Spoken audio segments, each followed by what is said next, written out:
So a few people have expressed interest and want to know how things went with the transition of the child to the parents.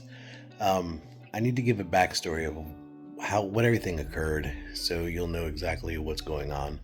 Um, we are the maternal grandparents. Actually, I'm not related. Technically, my wife is the maternal grandmother, and I'm her husband. And my stepdaughter, our daughter, I call her my daughter. She started dating this new boy, and we noticed that he was kind of maybe a little bit controlling. Um, we were afraid of like maybe there was some like abuse or something. We just didn't know.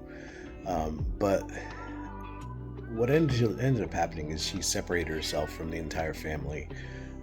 She did not contact us, her father, her biological father, her brother, her aunt, her uncle, nobody in the family for over a year. Nobody knew what was going on until we found out that she had had a child. She contacted us and let us know that, you've got a grandchild and I want you to meet the grandchild. And we met her and everything was great. But we suspected something was up. Our daughter had lost a severe amount of weight. She had scarring all over her face, and just to be quite honest with you, it looked like meth. Um, so that's what our suspicion was. Had some big concerns, um, but really didn't know what to do. Um, Constantly asking for money. At first, we were giving her money until we realized that this is probably going towards drugs. Stopped enabling her. Um, then we bought everything for the child. And the entire time we're praying that, Lord, if this is a drug, so we suspect, expose it, Bought her a telephone, and 2 weeks after we bought her a cell phone, she sold it because we wanted a way to contact her. Again, kept praying and praying, and there was a fentanyl overdose at her house, and that's where the state got involved, and we felt like that was an answered prayer. So the child was removed, and we've been raising the child, and for several months now, it's been at our house. We've had no contact with them. We've tried, but we don't have a telephone number to call them since they've sold their phone and they can't get a new one. The boyfriend was in and out of prison because he was driving around on a suspended license and he got caught multiple times. We were told that there was no power in the house they were living in. It was about to be evicted, and the people with DCF had been trying to contact them, and they had zero contact with them either. They were constantly avoiding. In the entire time that we've had this child, one contact from the mother that she wanted to see the child, and other than that, no contact. So that was the last contact was basically Halloween. She wanted to see the child for Halloween, so we brought her the child.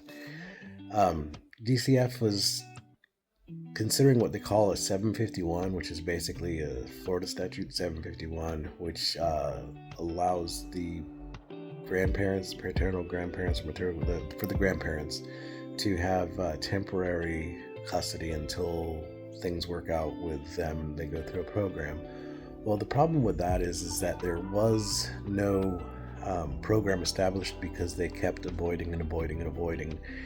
And what ended up happening was, because it had gone on for so long with no resolution, the state sought some type of resolution. Well, they did some drug testing on the two of them, and the drug testing came out inconclusive. They said something showed up, there's no way to tell exactly what it was, and they were aware of faulty drug testing, but at this point there's absolutely nothing else that they can do, and that they were going to close the case out.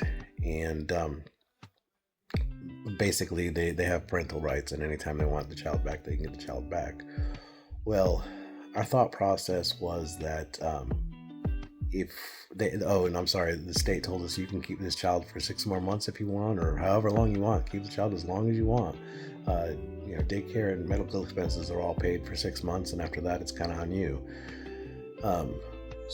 But our thought process was that if we were to um, keep this child and not inform the parents that they have rights to it, um, that what would end up happening is they would see us as lying to them, and it would be truth. To me, again, withholding the truth is a lie, and our fear is that just by hanging on to this child and not telling them that they would resent us, and essentially the child would walk out of our life. We'd have no ability to see if anything is going on, and so it seemed the best resolution was to allow them to have the child and to talk to them and hopefully let them know that we love them and we pray for them, and that if there's anything that they need, we're here for them, and that we're being open with them so that they can understand that they can trust us, they can come to us, and hopefully we would have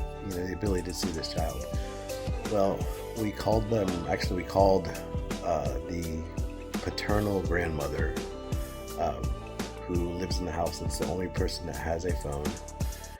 And we didn't receive any information from them for about 12 more hours. And they said, "Oh, I'll have her call you." Then she called about 3 hours after that, and said, "Hey, I'm really busy, but I'm going to give you a call back in just a second, okay?" And okay, we didn't hear anything back for 5, 10 more minutes, 15 minutes. And anyway, so then my wife said, "Hey, is she there? Can I call now?" And she said, "Oh, she just stepped out." Well, um, we went down to the home in the horrible end of town, um, and we knocked on the door. And this is just a standard. When you knock on the door, some you can see the house is full of people, but nobody comes with maybe one person if you're lucky. So we knocked on the door, and it was kind of at nighttime, and you could see one window first. Somebody peeks through the blinds, and who is that out there? And then they close the blinds because it's dark out and it's light in there. All I could see was figures. I don't know who it was that opened, peeked through the blinds. Um, but waited there for a little bit, knocked on the door again. Another window on a totally different side of the house. Someone else peeked the blinds, so there was two people. There's like 10 people living in that house. It's anyway. Somebody else peeked through the blinds. Um, Waited a little bit longer. Someone came from around the side of the house because they live in a shed in the back too. They peeked around the corner and then they ran back. Really strange. So we texted and said, "Hey, we're here with the baby, and nobody came out, nobody answered, and so we returned home.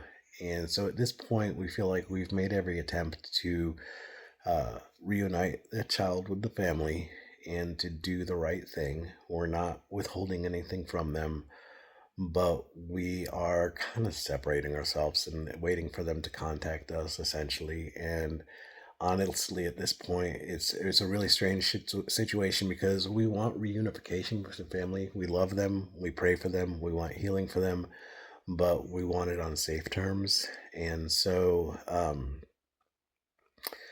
I just don't know at this point.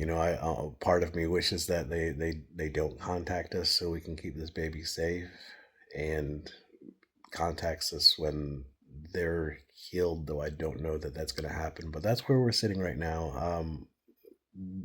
We don't know how long we'll be able to take care of this baby. If they come back for it, we have to give the baby to them. We've done everything to be open and honest that they can have the child. So we just pray that we get to keep this baby longer and give it a safe home. And I hope that you guys will continue to pray for this baby and pray for them as well. They're not the bad guys in this. They're just hurt individuals that are somehow allowed themselves to be corrupted by the enemy. The enemy got to them, and apparently there's drugs involved. They deny it and deny it, but it's obvious. So that's where we're at, and so that's the update that I said I would give. If there's anything else, I'll give an update. But for now, that's all that's going on. And I felt like a few people reached out and wanted to know what was going on, and they sent me an email, and so that's what's going on. And just